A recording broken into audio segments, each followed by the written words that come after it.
Vamos a charlar ya con nuestro invitado, que es el arquitecto Lucas Terrabrandes. Él es, arquitecto, profesor, investigador de la USAL, profesor también de Historia y Teoría en la UBA, y un reconocido integrante y promotor también de la cultura y del área central de la ciudad, microcentro, Retiro. De todo eso vamos a hablar porque está participando y va a contarnos acerca también de un montón de actividades culturales que habrá próximamente. Hola Lucas, buen día. ¿Qué tal? Muchas gracias por la invitación. ¿Cómo andás? Sí, efectivamente, este año arranqué con un proyecto que venía pensando hace mucho tiempo. Justo fue un año difícil para arrancar, pero en ese sentido creo que es necesario espacios como estos, sobre todo comentábamos antes de los ciclos musicales y la posibilidad de un espacio con todas las memorias que tiene, escucharlo resonar, ¿no? Sí. Abrimos un espacio que se llama Espacio Nora, como un homenaje también a la artista plástica Nora Borges, que fue ilustradora de Las Vanguardias a principios del siglo. Está enfrente del Centro Cultural Borges. Está enfrente del Centro Cultural Borges. Da la vuelta ahí a la esquina de Viamonte y San Martín, enfrente del monasterio. Sí, monasterio que también vamos a hablar. Exactamente. Está, ahí es muy interesante porque Viamonte era el límite de la ciudad formal de Garay. Ajá. Por eso el monasterio es un monasterio de retiro. Claro. Entonces, de ahí terminaba esa cuadrícula, digamos, perfecta que tenía la ciudad, terminaba. Exacto, el damero, ahí. ese plan geométrico que se extendía en la Pampa, terminaba ahí y es una cuadra emblemática realmente. Es una lástima que las autoridades nunca tomaron nota de esto, pero por ejemplo, donde armamos este proyecto, Residencia de Artistas, ciclos musicales, que ahora inauguramos mañana una nueva muestra de Bettina Bauer. Los esperamos a todos a partir de las 7:30. Va a haber jam y una selección de vinilos acompañando la muestra hasta las 11 de la noche. En una noche que se dan varios eventos en la zona. Por ejemplo, una inauguración nueva en la Fundación Clem, Central Affair. O sea, hay varias cosas que están sucediendo más allá del deterioro de la zona, ¿no? Que fue realmente notable. Claro, y muchas cosas, discúlpame Pablo, vinculadas al arte, digamos, como una forma de traccionar gente interesada, sí, visitantes, que la gente se mueva por la zona, porque finalmente es eso, es como que, digamos, es necesario ocupar los espacios, claro, para que se mejoren esos espacios, ¿no? Nos decías antes, Lucas, que hay una zona muy marcada de las calles, ¿no? Que ahí es como que se concentra mucha actividad. ¿Cómo esa cuadrícula y cuáles son los focos que hay? Bueno, fueron realmente manzanas emblemáticas, sobre todo en mediados del siglo XX, ¿no? No solo porque les comentaba en esta cuadra en cuestión, el espacio Nora es Piamonte 524, pero contiguo está la casa que era de Victoria Ocampo, donde nació Silvina y vivió gran parte de su infancia Victoria Ocampo, que están las memorias en relación al monasterio, y escribió mucho de su obra ahí. En esa, por ejemplo, en el 63, en la década del 60, funcionó el Ditela, en Florida 936, que fue emblemático, ¿no?, para la zona, pero siempre fue una zona de tertulias. Estaba en donde es ahora la Galería Walden, el Centro de Experimentación Audiovisual. Ahí había muchas galerías y muchos puntos de encuentro que fue realmente determinante. El Grupo Florida, es una zona que tiene unas memorias y una infraestructura de edificios que realmente es notable y está muy deteriorada. Yo digo siempre que Buenos Aires, sobre todo en estas zonas, es de 5 metros para arriba, porque uno ve las marquesinas, el descuido, y mira para arriba y ve esos edificios emblemáticos decimonónicos que con sus cúpulas, que nadie se imagina, ¿no? Realmente el microcentro, la cantidad de arquitectos emblemáticos como Bustillo,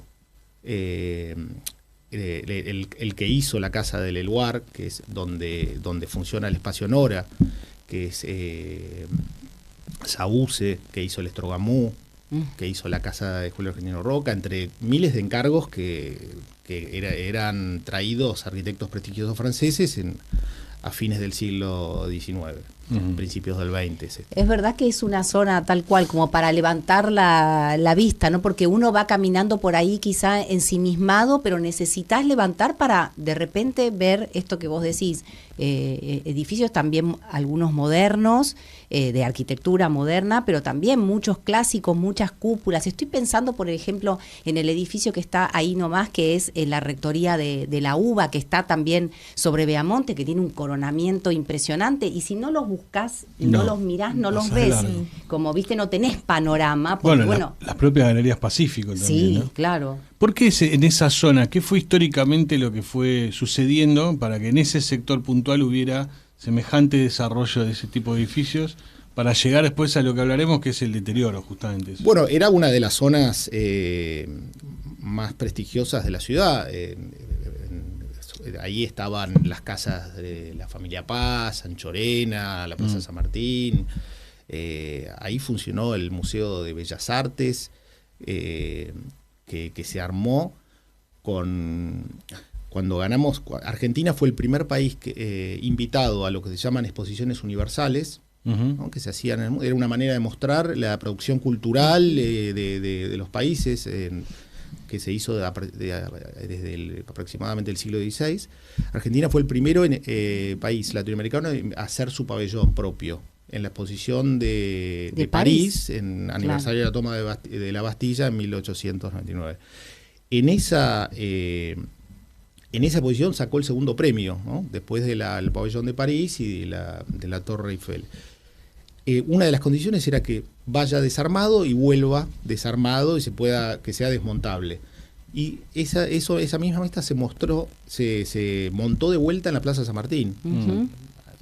Ahí fue el entrenamiento del Ejército de San Martín, entre otras cosas. Yo traigo esto porque tiene que ver con la potencia cultural, las memorias que hay en ese lugar.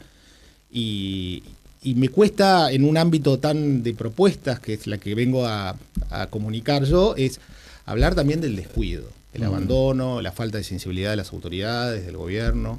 Claro, ese pabellón se desarmó y nunca se supo, no hubo un seguimiento de dónde quedaron las partes. Hay algunas historias. Algunas esculturas están en la Avenida de los Incas, que eran las que coronaban el pabellón. Bueno, algunas están todavía en lo que es el monumento de San Martín, que se robaron todas unas placas hace poco y le pusieron un cerco horripilante alrededor. Sí, de las rejas. Eso, bueno, el saqueo, no me quiero ir de vuelta con esta tendencia, pero bueno, los bronces desaparecieron. Todos los bronces que están al alcance de la mano, todas las puertas ya dejaron de tener bronce, de todo. Yo te diría Recoleta, Retiro. Sí, y en varios barrios está sucediendo lamentablemente. Más allá del tema del saqueo, esta cuestión del deterioro que se da en muchos de estos edificios, independientemente de la decisión política o no de arreglarlos, ¿tiene que ver con que son muy difíciles de mantener, algún tema de los consorcios, falta de interés? ¿Por qué lo explicás? Lo que está pasando positivo es inversión privada, sobre todo por eso la cultural, galeristas, muchos espacios nuevos que están abriendo y que por suerte se están ayudando entre sí, ¿no? Que recién decía que estoy vinculándome desde Espacio Nora con Central Affair, pero que está ahí en la Galería Larreta. Exacto, que está enfrente, yo les hablaba justo está casi enfrente de donde era el Ditela, que ahora, en este contrapunto con la otra mirada, hay un lugar para esas máquinas que tienen una especie de garra que agarra peluches. Sí. Bueno, todo lo que era ese pabellón del Ditela ahora es un lugar que hay filas para poner tu moneda y agarrar tu peluche. No tenía esa ubicación de que había sido ahí el justo pabellón ahí. De hecho del está la Ditela. placa ahí que pueden ver, que dice Instituto Ditela, 1960, no sé. No. Increíble.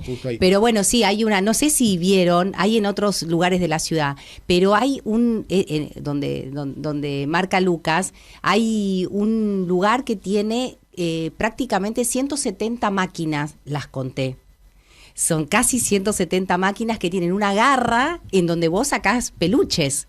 Y eso lo vi en Florida, sé que hay en otros lugares comerciales, y bueno, y lo que está pasando sobre Florida es el ingreso, como en toda la ciudad, de estos mega locales, bazares, ¿no? En los que venden todo lo que te puedas imaginar.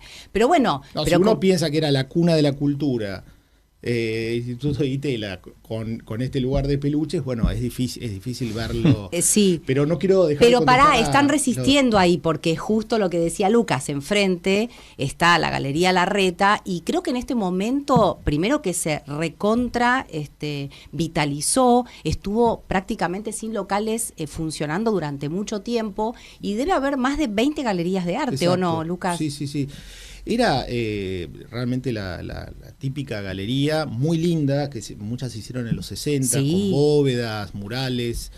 Hermosa. Tienen hay la Galería Santa Fe, por ejemplo, que está abandonada, tiene murales de Sioane. Claro. Hay gente que hay trabajos de investigación tratando de revalorizar los murales. Bueno, Galerías Pacífico tiene los murales de Antonio Berni. Pero sí, es realmente era la típica galería que vendía, no sé, armas de antigüedades, locales vacíos, piedras, claro, ese tipo de cosas. Pero bueno, no hay inversión, no hay ningún plan estatal, hubo varios amagues de lo de la ciudad de 15 minutos, de financiar proyectos de reconversión, todo eso era marcha y contramarcha. Ahora se dio marcha atrás, o se seleccionaron algunos y se hicieron algunos y después se cerró. Realmente es un área sensible que se deterioró muchísimo post pandemia.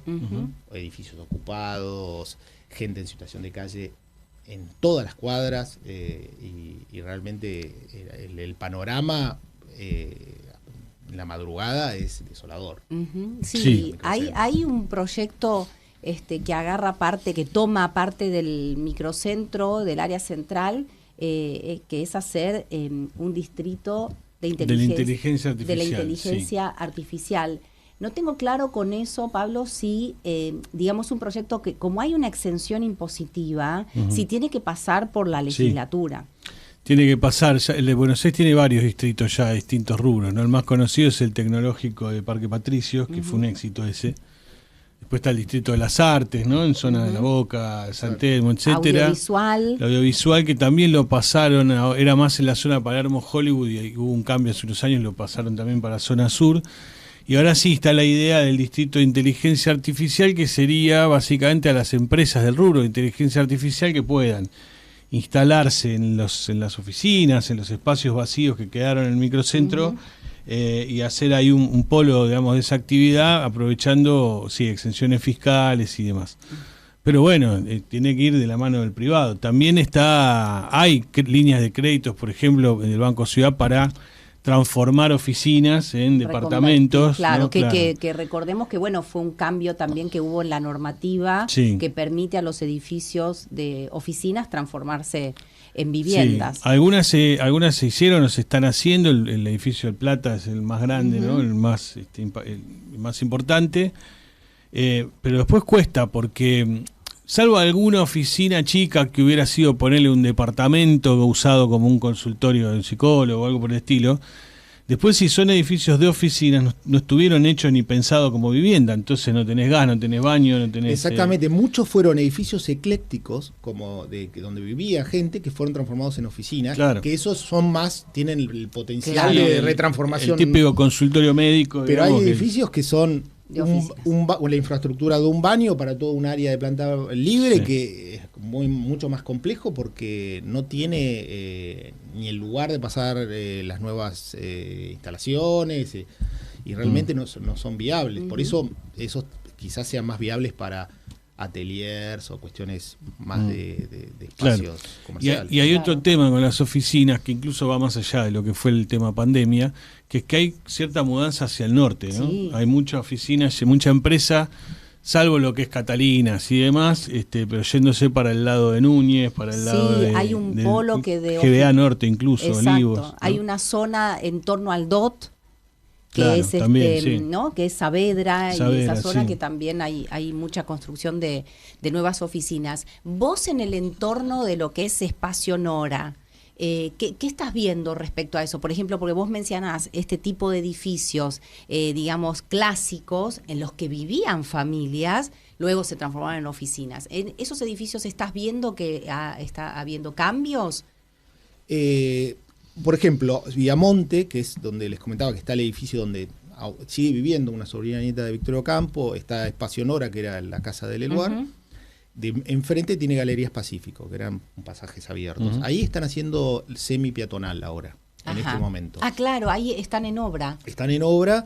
Hubo una lucha con vecinos porque la dinámica de Galerías Pacífico en Viamonte, con todo este valor patrimonial que tiene, con todo lo que está pasando, era el basurero de Galerías Pacífico. Entonces lo que le pedíamos es: tomen ese tipo de know-how de los vecinos. Uh-huh. Te estamos informando que Galerías Pacífico... Y hacen un layout que es lo mismo desde Carlos Pellegrini hasta Leandro Alem, y no es lo indiferenciado, mismo. Y no, hay claramente, no solo por el valor patrimonial de los edificios, la dinámica, hay una escultura que es de Irurtia, que es una de las mejores esculturas de Buenos Aires. Ya le hicieron la peatonal ahí.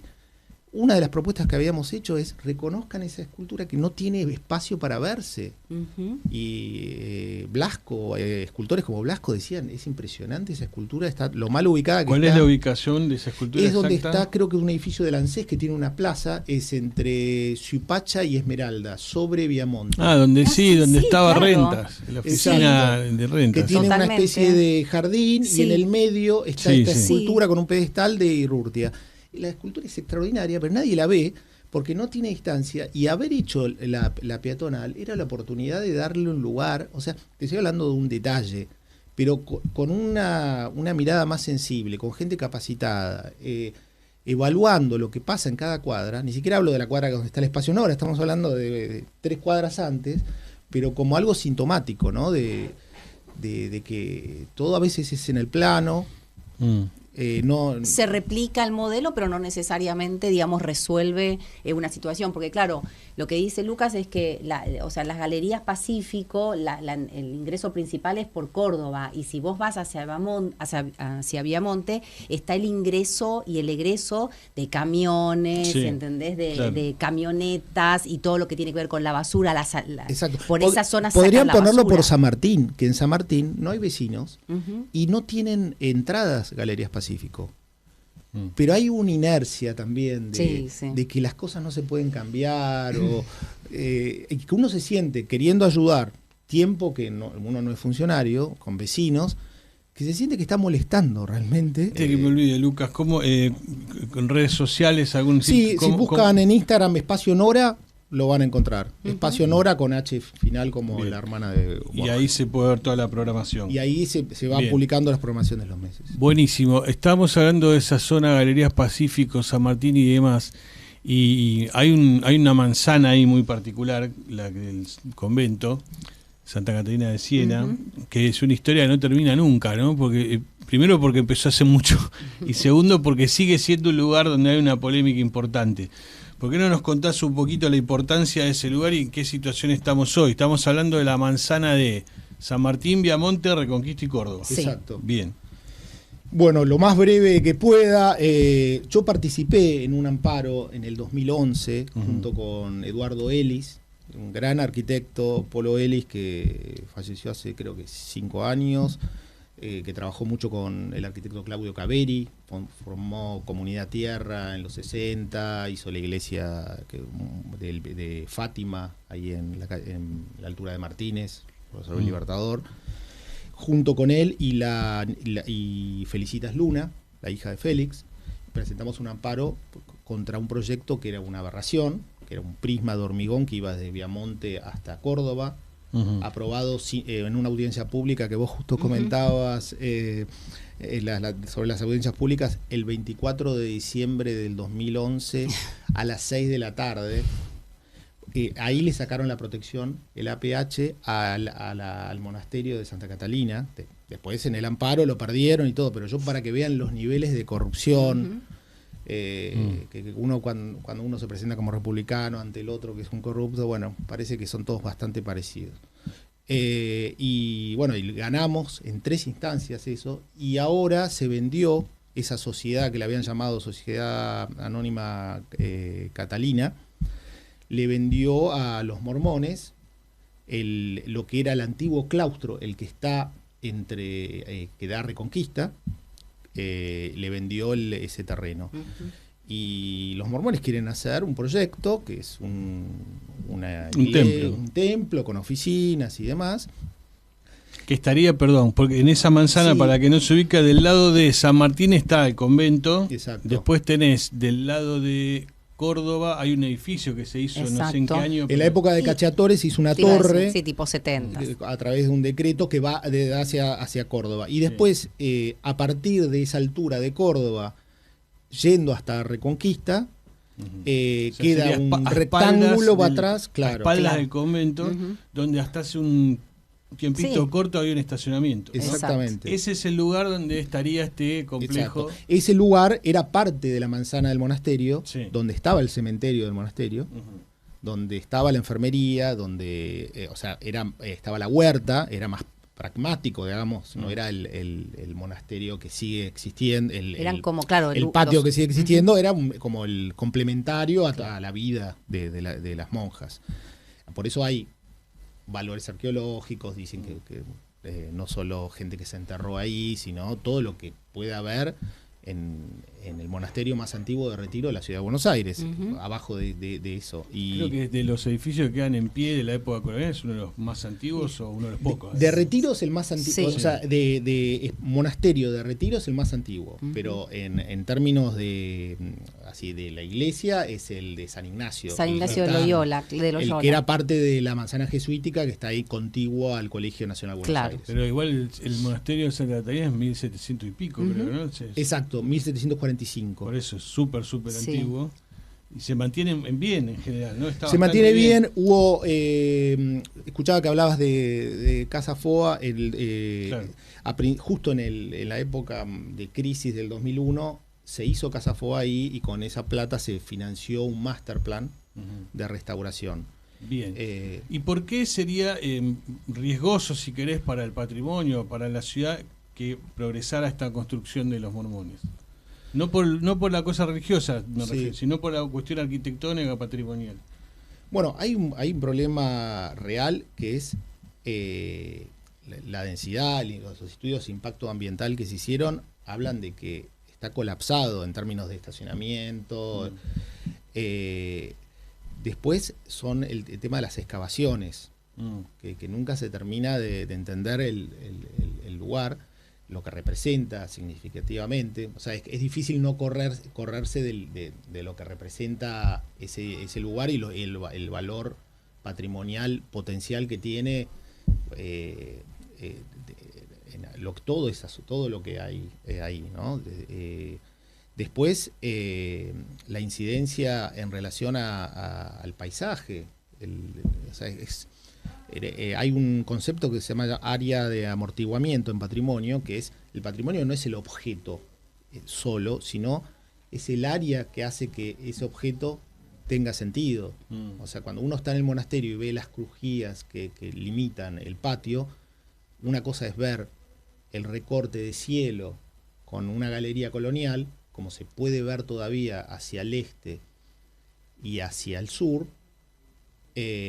Otra cosa es verla rodeada de torres y medianeras. O sea, ese espacio pierde toda Sí, su... ahí los vecinos también lo que piden a la ciudad es, bueno, es una plaza.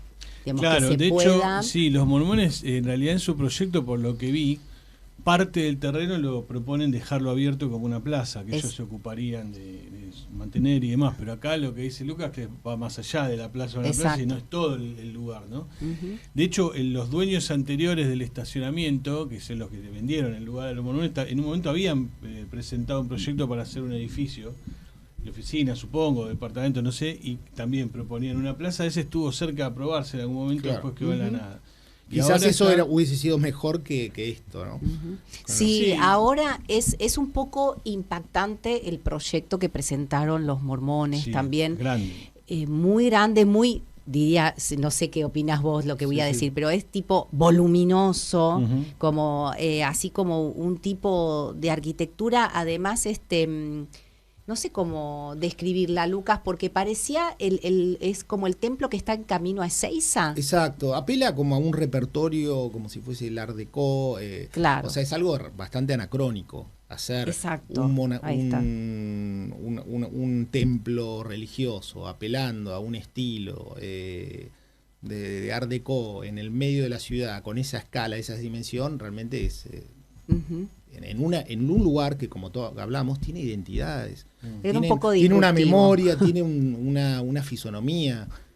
Sí, la Iglesia Católica en su momento, yo recuerdo que hablé en Off the Record con un representante, les hacía ruido, no es que tuvieran, digamos, obviamente que piensan que todas las religiones tienen sus derechos, pero es como que les hacía mucho ruido la situación, como que en una misma manzana, algunos decían, bueno, pero eso es convivencia de religiones, bueno, pero algunos representantes de la iglesia no lo veían de esa manera. A ver, ya no podían decidir porque también la propia iglesia vendió ese terreno en su momento. Eso lo vendió en el 70 y se fueron a San Justo, las monjas que estaban ahí.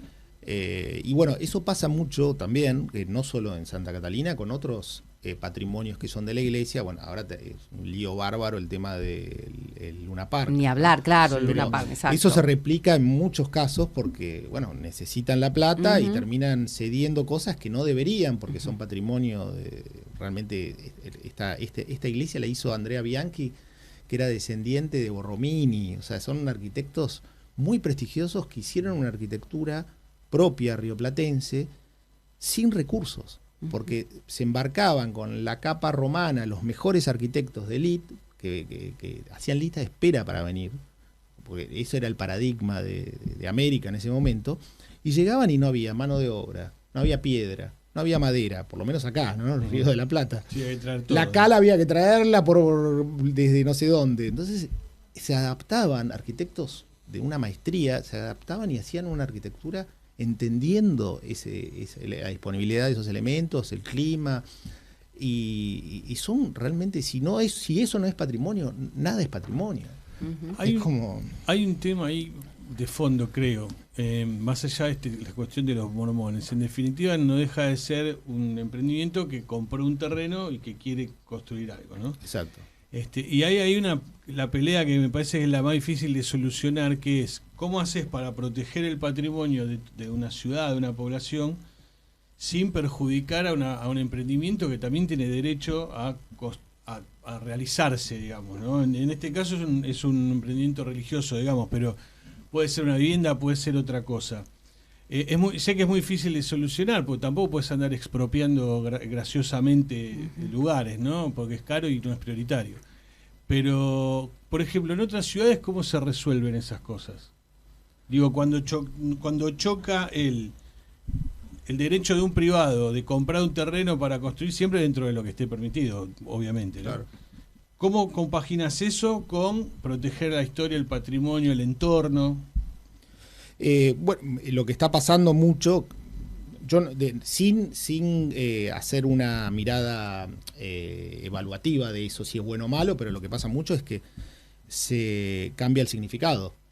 O sea, se obliga, el Estado obliga a que se mantenga cierta la infraestructura, pero deja de ser una iglesia y pasa a ser otra cosa. Eso pasa mucho en Europa, ¿no? Pero realmente había una ley, o sea, se hicieron bien las cosas en un momento, que se podía construir respetando esas leyes. Entonces tuvieron que cambiar la ley para hacer la propuesta, lo que les comentaba, volviendo a lo de 2011. Y ahora es un problema que viene ya desde, como decías, desde los 70, cuando cede la iglesia a un privado, se lo vende. Entonces, es un problema que no tendría que haber llegado a esta instancia. Claro, o sea, porque generalmente no se llega a esta instancia. Claro, es un poco lo que dice Lucas, por ejemplo, en Europa, no sé, en casos como Madrid, por ejemplo, que también es un debate, porque muchos lugares de las áreas centrales quedaron convertidas en cáscaras también. Claro. ¿Por qué? Porque quedan las fachadas, e incluso si vos pasás por el frente y chusmeás un poco la obra, no podés creer porque está totalmente vaciado por completo. Es como si fuera la casa más moderna que te puedas imaginar, pero con la fachada, y entonces solo se conserva la fachada. Bueno, son formas de conservar. Y después, también algo que dice Lucas, es cómo se llega a eso. Por ejemplo, en los 70 se vendieron. En la zona, hay una zona de Manhattan que está frente al río, en donde el Estado, en una ciudad ultra recontra capitalista, el Estado nunca, casi como si fuera Londres, nunca vendió las tierras, claro. Jamás.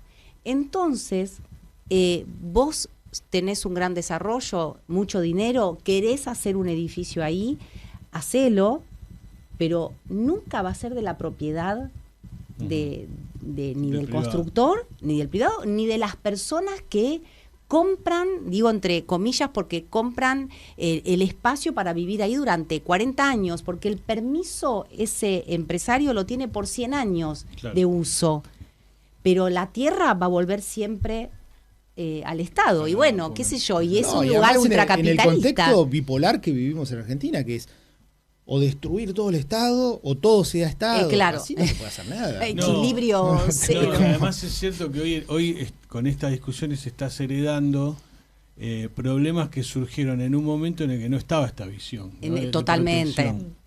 Porque por ahí, como decías vos, en los 70 claro, se habilitó, se vendió, se compró, vino se Cacciatore, hizo, claro, y ni se pensaba en estas cosas. Exacto. Y hoy tenés las consecuencias esas, que te encontrás con que hay cosas que se hicieron legalmente. Por supuesto. Exacto. No, de hecho es un privado y es un terreno, eso, claro, eso nadie lo discute. Lo que se discute es que es de interés público y de la ciudad y de la nación, porque es patrimonio de la nación. Entonces, claro, ¿cómo lograr una solución con el Estado, los privados, la comunidad, para llegar a una solución que es compleja, pero me parece que amerita una resolución más sensible, estudiada. Eso, no la tengo yo tampoco.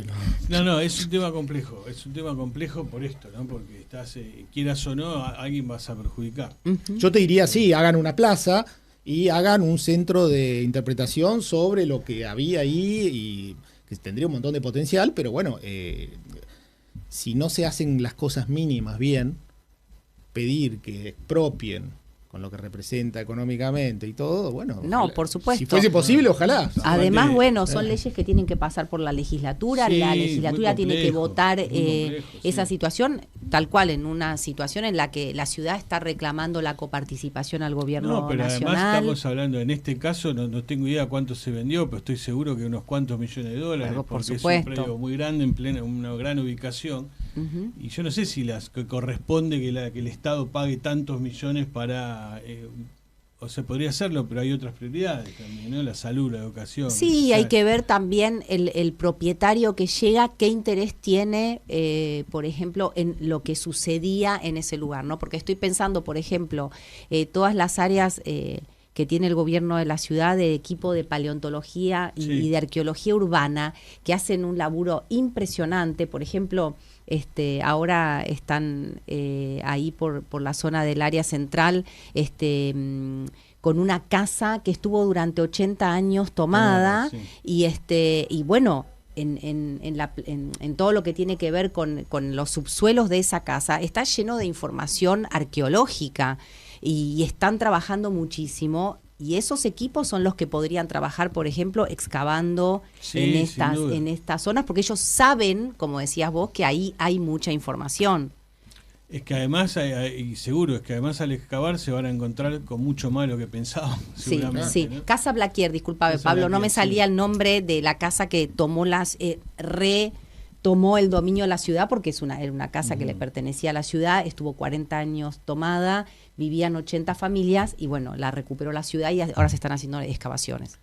Bien, Lucas, para ir un poco hacia lo más lindo, si viene un turista de afuera, que además seguramente los turistas valoran muchísimo el patrimonio de la ciudad, cuando lo ven pues se sorprenden, por empezar, ¿no? No pueden creer los edificios que hay en Buenos Aires. Si tuvieras que llevar a pasear a un turista por esa zona, ¿por dónde lo llevarías? ¿Qué le recomendarías que viera? Bien, voy a aprovechar una carta que le escribe a su futuro marido, Guillermo de Torre, representante de la vanguardia a principios de siglo, diciéndole que cuando se baje del barco, los lugares que tiene que recorrer para llegar a su casa. Y le hace hacer un itinerario que no es el más directo. Y uno de los lugares es justamente le dice, tenés que conocer este monasterio. Es una carta que le escribe y le va haciendo, es muy linda, la voy a tratar de publicarla en el Instagram, en Espacio Nora, que está realmente en los lugares del microcentro, está la Iglesia del Socorro, está este monasterio, lo hace ver determinado edificio y le habla de cosas puntuales como, fíjate el jardín que tiene esta casa cuando pases. O sea, esa mirada, ¿no? de un Buenos Aires que sigue en parte, muchas cosas se perdieron, pero y yo seguramente le diría que conozca este monasterio, el interior del monasterio de Santa Catalina, los murales de Galerías Pacífico, toda la zona del casco histórico, es muy interesante para recorrer, la Boca. Uno cuando llega a Buenos Aires desde el sur y ve lo pintoresco que es, todas las grúas, el recorte del riachuelo, de la Boca, es realmente extraordinario. Y tiene lo que tiene Buenos Aires es esa diversidad notable, y uno puede ver diferentes experiencias, Plaza de Mayo, la manzana jesuítica. Si es más desde un punto de vista de arquitectura, el Comega, para mí es un edificio emblemático que queda en Corrientes y Alem, que hoy tiene un restaurante arriba, que es anterior al Cábana, Plaza San Martín. Que además tiene un mirador hermoso desde ahí, porque el Comega, porque podés ver todo el coronamiento de toda la zona y del CCK, del Palacio Libertad. Exacto. Es justo enfrente. Sí.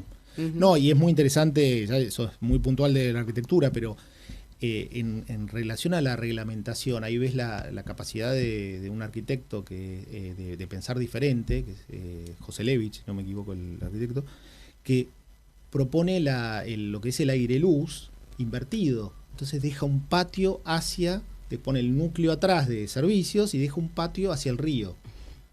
O sea, fuera del Correo era todo río en esa época, ¿no? Claro. Era el borde de la pestaña de Buenos Aires. Entonces hay un ingenio, la tecnología que se usó ahí en el 34, todo desde acero inoxidable, ascensores, o sea, antes del Rockefeller Center, antes del edificio Chrysler, o sea, para ver la potencia que era Buenos Aires en ese tiempo, ¿no? Con todos sus males y pros y contras, pero las cosas que sucedían en esa zona.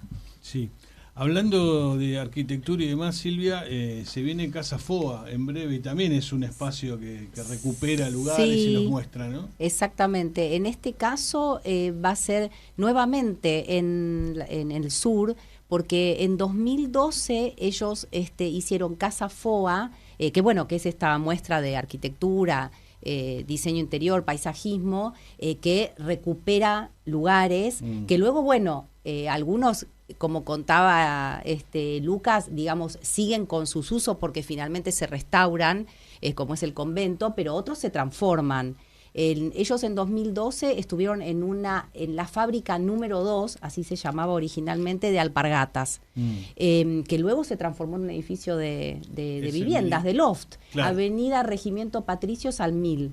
Sí. Y ahora van a estar enfrente, en la otra vereda, que es donde originalmente estaba la fábrica de Alpargatas 1, la primera.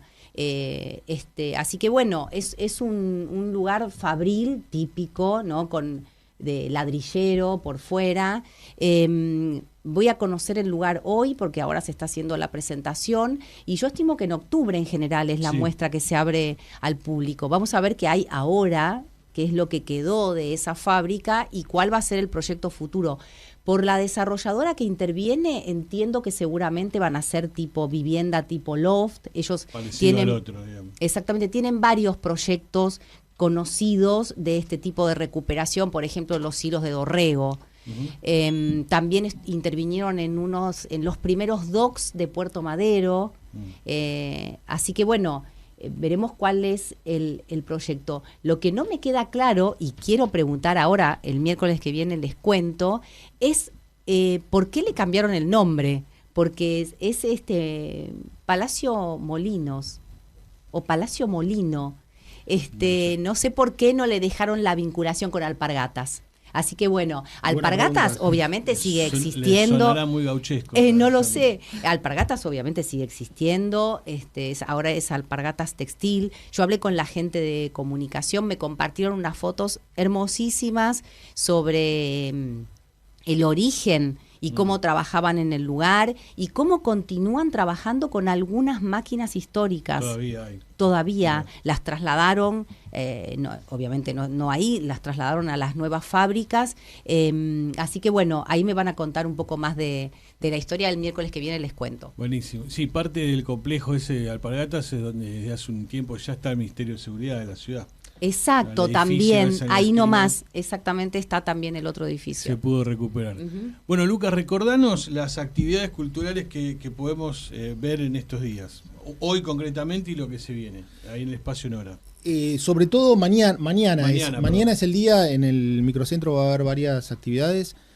En Espacio Nora tenemos la inauguración de una muestra que va a estar acompañada de muchos de los músicos que tocaron, que pueden ver el programa en Espacio Nora, que van a venir, va a ser una jam que acompañe la muestra, y se va a ofrecer un buffet, y la artista es realmente tremenda, Bettina Bauer, que hicimos la curaduría, hicieron diferentes sectores para que se vean diferentes técnicas y los procesos de trabajo del artista.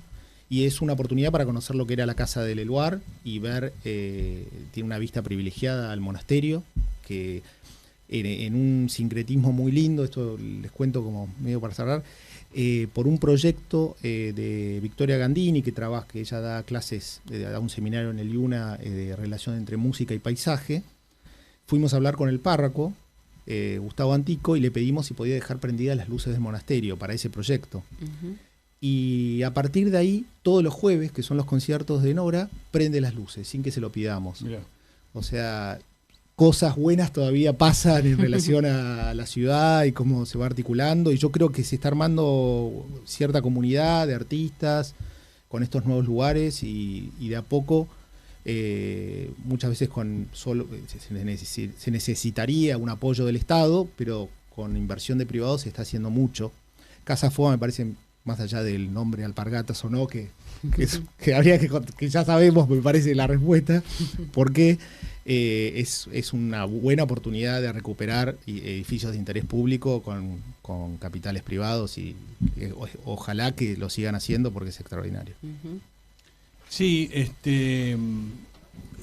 una discusión muy linda, ¿no? La del patrimonio, porque volvemos a que por un lado la ciudad está viva, necesita también modernizarse y hacer un montón de cosas, pero por otro lado hay que proteger, es nuestra historia y además de lindo, es interesante y hace a nuestro pasado. Y no son contradictorios, perdón que te interrumpa. Claro. Se puede proteger y resignificar y volverle a dar vida a muchos lugares que a veces están realmente que necesitan una actualización.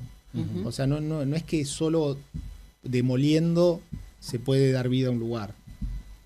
Claro, totalmente, y viendo en los entornos y entendiendo además el atractivo que tiene eso, porque uno piensa como vecino, ¿no? Sí, bueno, hay lugares que uno le pasa por adelante y ni se da cuenta, pero cuando vienen los turistas o mismo la gente de otras provincias a recorrer Buenos Aires, eso lo valora mucho y es una pena perderlo, y sobre todo en estos lugares que además tienen valor nacional, no es solo porteño, ¿no? Porque hacen a la historia de todo el país, ya sea por el lugar en sí o por las personas que vivieron allí o que lo usaron. Bueno, se nos pasó volando la charla, ya estamos en el final del programa. Priscila, bueno, arrancó ya la presentación en diputados de Manuel Adorni, el jefe de gabinete, que está hablando de la gestión, todavía está hablando de él, no hubo cruces ni nada, pero bueno, será un día caliente. Priscila, contanos.